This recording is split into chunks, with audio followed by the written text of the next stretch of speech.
What if the man who raised you from childhood wasn't saving you from tragedy, but orchestrating it so that one day he could marry you himself, keep your inheritance, and ensure no one ever questioned his bloodline again?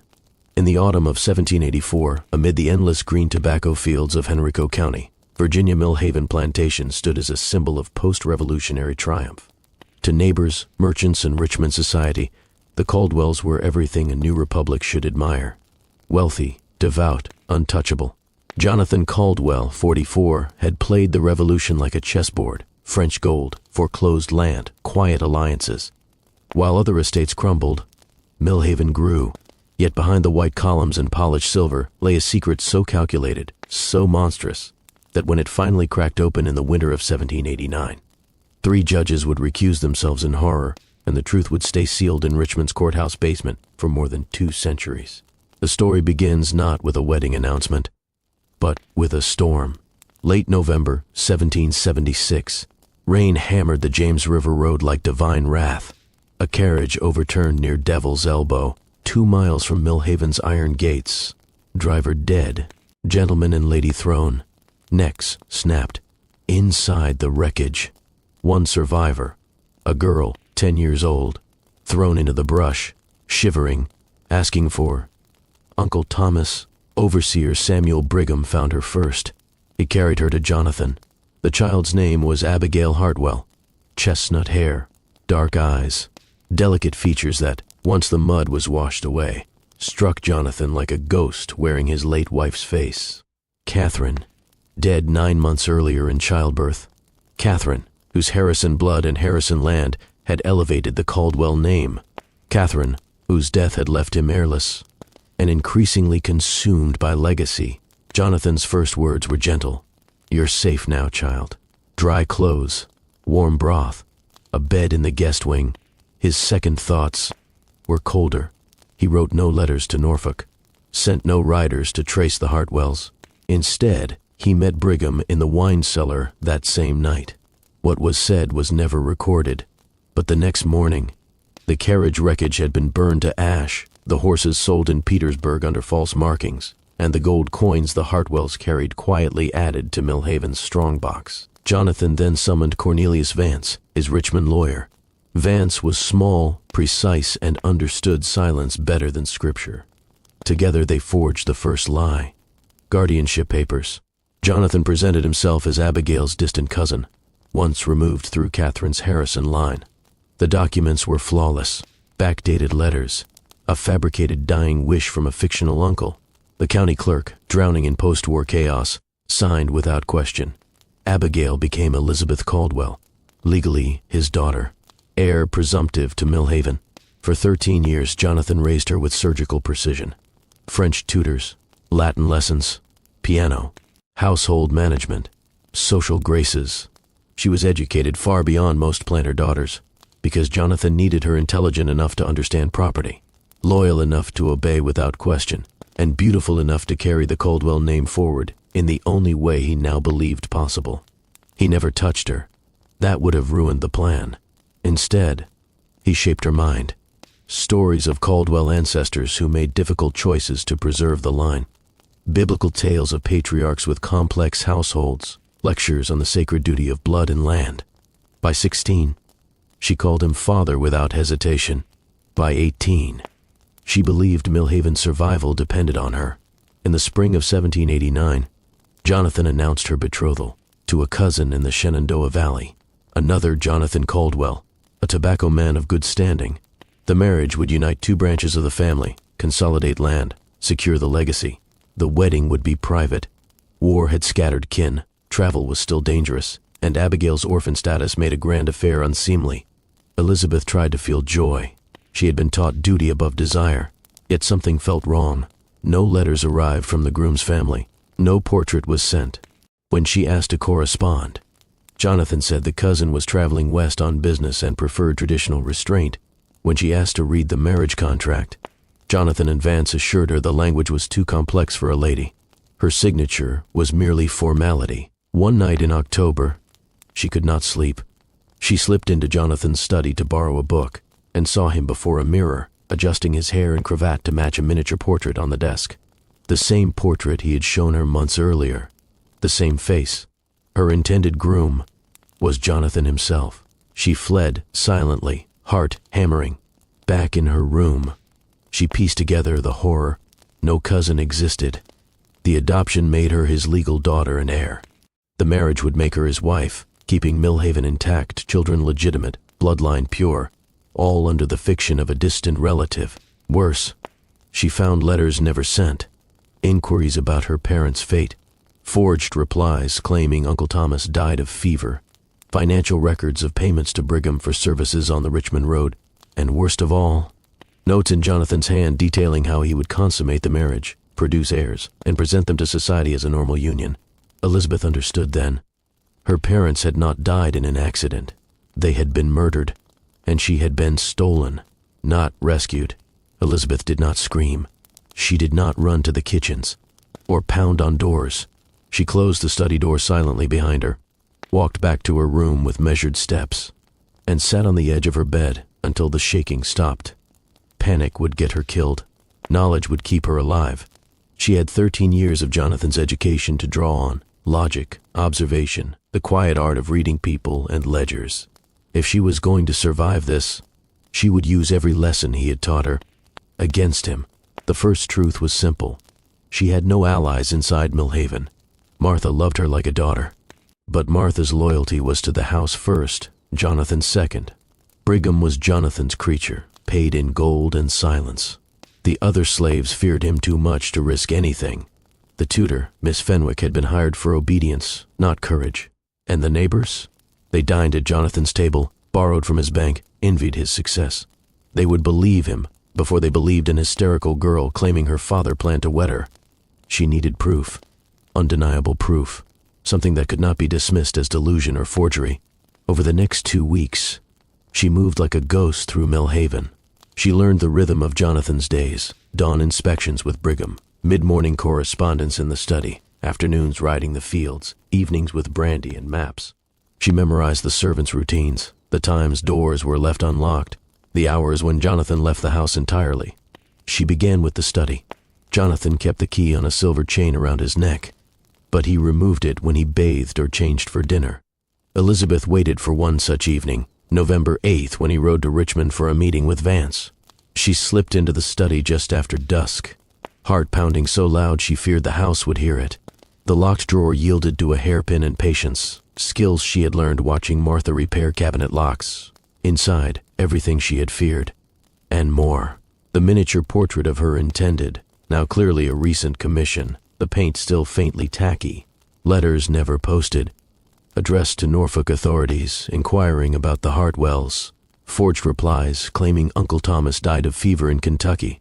Bank drafts to Brigham dated November 1776, 2 days before the carriage accident, labeled services rendered, and the marriage contract itself between Jonathan Caldwell and Elizabeth Caldwell, his legally adopted daughter. No cousin mentioned, no Shenandoah Valley, just Jonathan, twice over, father and groom. But the most damning document was a journal, Jonathan's handwriting, entries spanning 13 years. November 28, 1776, girl resembles Catherine. Providence provides. December 1776, adoption papers filed. She is ours. 1780, she learns quickly. Intelligence will serve the line well.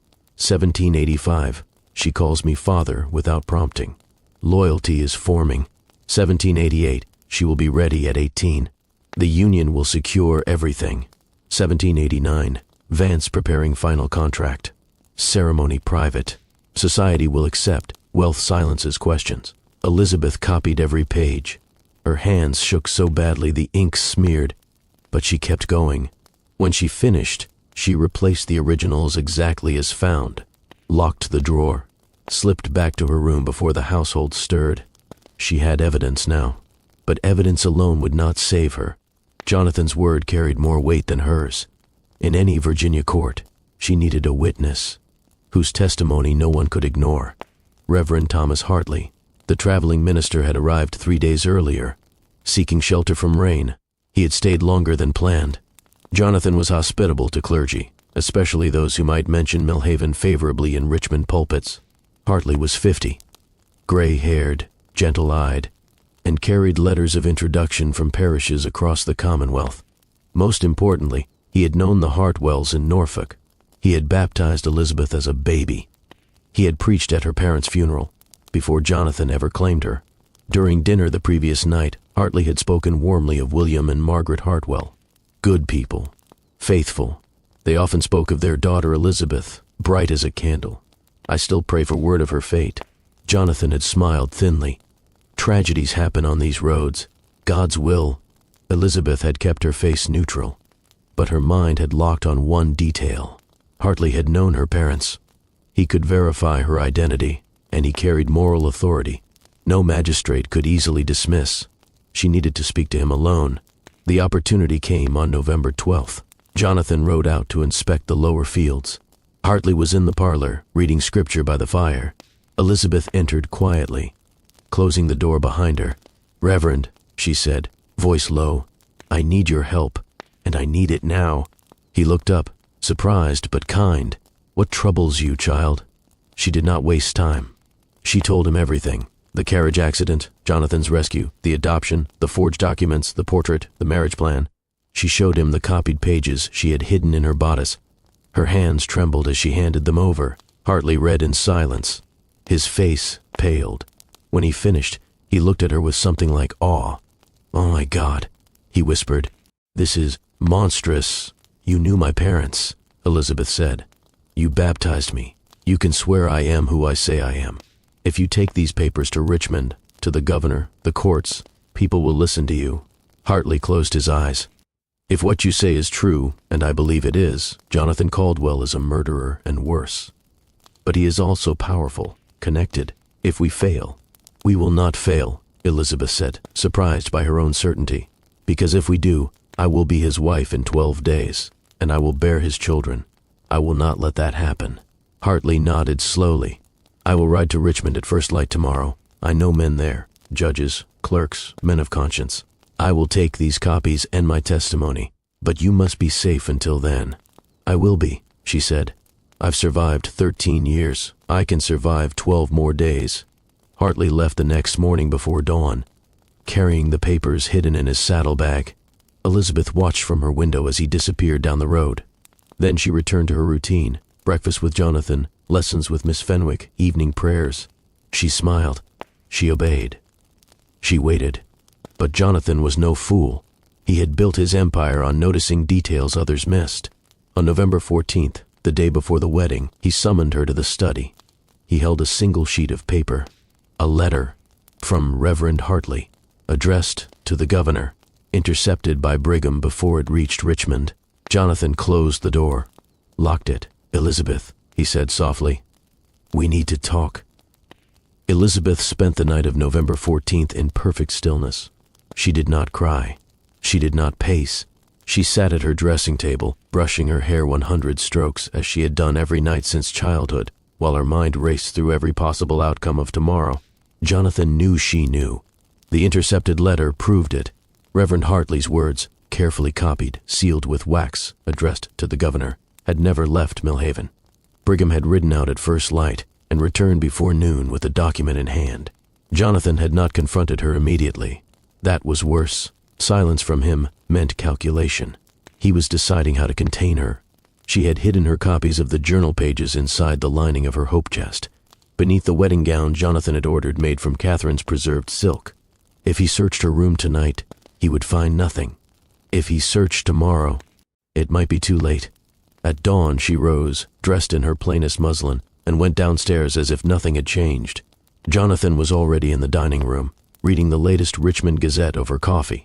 He looked up when she entered. His smile was the same paternal smile he had worn for 13 years. "Good morning, my dear," he said. "Sleep well." "Yes, Father." The word tasted like ash. He folded the paper. "Tomorrow is a great day. The house is ready. Reverend Peyton arrives at noon. The witnesses, Vance, Brigham, a few trusted neighbors, will be here by evening. A small ceremony, as we discussed. Intimate. Sacred." She sat across from him, poured tea with steady hands. "I have been thinking about the contract, Father, the one Mr. Vance prepared. I would like to read it again. To understand my duties. Jonathan's eyes narrowed. Just a flicker. You've never shown interest in legal language before. I am to be mistress of Millhaven one day. Should I not know what I am agreeing to? He studied her for a long moment. Then he rose, walked to the sideboard, and returned with a leather portfolio. He placed it before her. Read, he said. But remember, the terms are generous. You retain your inheritance rights as my daughter. Upon our marriage, the estate remains whole. Our children, God willing, will carry the Caldwell name unchallenged. She opened the portfolio. The contract was exactly as she remembered, between Jonathan Caldwell and Elizabeth Caldwell, adopted daughter.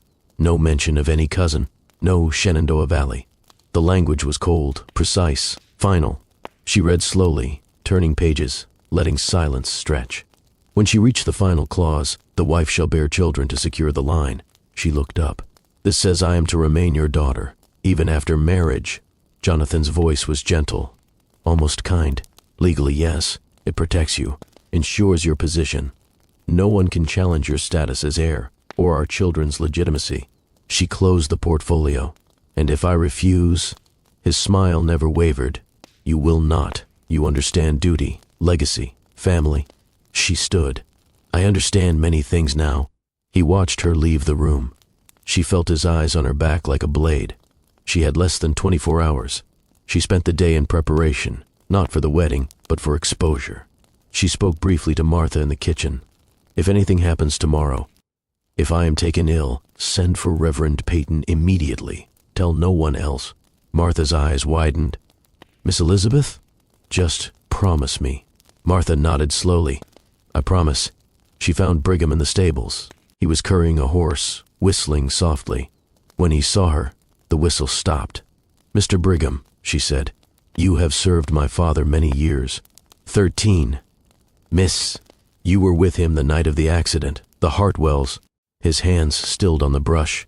I don't recall no accident, miss. You recall the gold, the carriage, the girl thrown into the brush. Brigham looked at her, really looked, for the first time. Something flickered in his eyes. Not guilt, not quite. Resignation, perhaps. I do what I'm paid to do, he said quietly. Tomorrow, Elizabeth said, if something happens, if Reverend Peyton is called, tell the truth, all of it. I will make sure you are protected. Brigham laughed once, low and bitter. Protection from Jonathan Caldwell? Ain't no such thing, miss. There will be, she said. If he is gone. He stared at her. Then he nodded once. I'll think on it. She returned to the house. Jonathan was waiting in the hall. You've been busy, he said. I've been preparing for your wedding day. For whatever comes. He stepped closer. You are clever, Elizabeth. I always knew that. But cleverness without power is nothing. Tomorrow you will be my wife. The papers are signed. The witnesses are loyal. Reverend Peyton will perform the ceremony. And when it is done, you will understand that this was always the only path. She met his gaze. Perhaps, he smiled. You will see. That night she did not sleep. She sat by the window, watching the moon cross the fields. She thought of her parents, faces she barely remembered, but whose loss had shaped her life. She thought of Catherine, poisoned when she threatened to expose Jonathan. She thought of the children she would never bear if she could help it. At dawn, the house began to stir. Guests arrived. Reverend Peyton rode up the drive. The great hall was prepared. Flowers, candles, a small table with the Bible open. Elizabeth dressed alone. The ivory gown, the pearls, her hair pinned with Catherine's combs. She looked in the mirror. Not a bride, a weapon. She walked downstairs. Jonathan waited at the foot of the stairs. He offered his arm. She took it. The ceremony began. Reverend Peyton spoke the words. The witnesses stood silent. Jonathan's grip on her hand was firm, possessive. When Peyton reached the question of impediments, Elizabeth spoke. I object. The room froze. Jonathan's smile vanished. I object, she repeated, voice clear, because this man is not my cousin. He is my adoptive father, Jonathan Caldwell. He murdered my parents, William and Margaret Hartwell, to steal their gold and take me. He forged documents. He groomed me. He intends to marry me to secure his estate and bloodline. Silence. Then chaos. Jonathan lunged for her. Brigham stepped forward. hesitated, then blocked him. Martha cried out. Reverend Peyton stared at the papers Elizabeth thrust into his hands, the copies she had made, the journal entries, the bank drafts. Witnesses murmured. One magistrate stepped back. Another reached for the documents. Jonathan roared. She is hysterical, deluded. This is madness. But Elizabeth kept speaking. Calm, clear, every detail. The carriage, the gold, the adoption, the portrait, the journal. Reverend Peyton read aloud, voice shaking. The magistrate called for order, ordered Jonathan restrained. Brigham, after a long look at Elizabeth, stepped aside. Jonathan was taken. The wedding did not proceed. That afternoon, riders left for Richmond. Elizabeth remained in the parlor, surrounded by witnesses who now believed her. Reverend Peyton stayed at her side. She had survived. But the real battle was only beginning. The wedding day dawned cold and gray, November 15th, 1789. Millhaven's great hall was prepared as Jonathan had ordered. Fresh beeswax candles, white linen on the long table, the family Bible open to the marriage rites. Reverend Peyton arrived at noon, a stout man with a nervous cough, clutching his prayer book like a shield. The witnesses gathered slowly. Cornelius Vance in his best coat, Brigham standing stiff by the door, 3 neighboring planters and their wives, a local magistrate named Hargrove who owed Jonathan favors. Elizabeth descended the staircase in the ivory gown, pearls in her hair, face composed as porcelain. Jonathan waited at the bottom, arm extended. His eyes held triumph. She took it. They walked into the hall together. Guests murmured approval. The ceremony began. Reverend Peyton's voice echoed under the high ceiling. Dearly beloved. Elizabeth waited for the moment. Not hysterics, not tears. Precision. When Peyton reached the ancient question, if any man can show just cause why they may not lawfully be joined together, let him now speak. She stepped forward. I can, she said clearly. Every head turned. Jonathan's grip tightened on her arm. Elizabeth. She pulled free. This man is my adoptive father. There is no cousin. He murdered my parents in 1776 to steal their gold and take me. He forged guardianship papers. He has groomed me for 13 years to become his wife, so Millhaven stays in his bloodline, unchallenged. Gasps rippled through the room. Vance paled. Brigham shifted uncomfortably.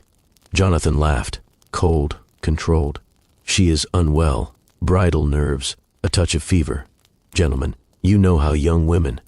Elizabeth produced the papers from beneath her sleeve, the copies she had sewn into her petticoat lining. She handed them first to Reverend Peyton, then to Magistrate Hargrove. Read, she said.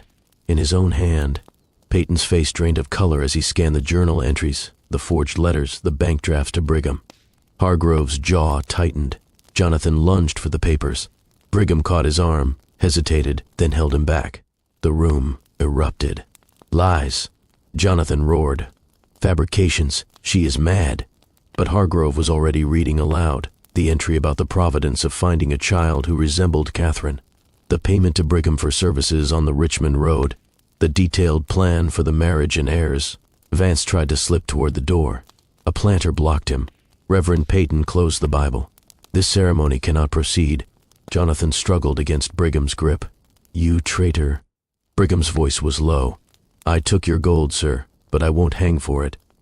Hargrove turned to the witnesses. Gentlemen, we have evidence of murder, kidnapping, forgery. Jonathan Caldwell is under arrest. Jonathan's mask finally shattered. He spat curses, threats, promises of ruin. But the planters, men who had feared his influence for years, stood silent. No one moved to help him. Elizabeth watched as they bound his wrists with a silk cord from the table decorations. She felt no triumph, only exhaustion, and something like grief for the father he had pretended to be. The trial began in Richmond 3 weeks later. It became the scandal of the decade. Elizabeth testified for days, calm, precise, unbreakable. She told of the carriage, the forged papers, the grooming, the portrait, the journal. Reverend Peyton corroborated her identity from baptism records he had retrieved from Norfolk. Brigham, facing his own charges, turned state's evidence, full confession of the ambush, the murders, the gold. Vance tried to claim ignorance. The jury didn't believe him. Jonathan's defense was arrogance. The documents were forgeries. Elizabeth delusional. The whole affair a plot to steal his estate. But the evidence was ironclad. His own handwriting, his own seals. The verdict came swiftly, guilty on all counts: murder, kidnapping, fraud, poisoning of Catherine. Sentence: death by hanging. March 15, 1790. A crowd gathered outside the Richmond gaol. Jonathan Caldwell, once the most respected planter in Henrico, was led to the scaffold. His last words were a curse on Elizabeth's name. She did not attend. Millhaven was sold to pay debts and restitution. The great house stood empty, crops failing as if the land itself rejected the Caldwell stain. It burned in 1802. Accident or arson, no one knew. Elizabeth inherited what remained, enough to live comfortably. She never returned to Virginia. She moved west, to Kentucky, reuniting fully with Uncle Thomas. She married no one. Instead, she used her fortune to found schools for orphan girls, places where no guardian could act without oversight, where legal protections were written into every charter. She lived quietly, teaching, protecting. Children called her Miss Elizabeth. They never knew her full story. She died in 1845 at 79, surrounded by girls she had saved. The Caldwell name vanished from Virginia records. Distant kin changed surnames or fled west. But Elizabeth Hartwell's quiet legacy endured. Laws tightened on guardianship. Orphans gained advocates. And in courtrooms across the young nation, her case was cited when powerful men tried to bend law to blood. One woman's courage had cracked open a fortress built on murder and deception, and proved that even the most perfect trap could be broken by the truth.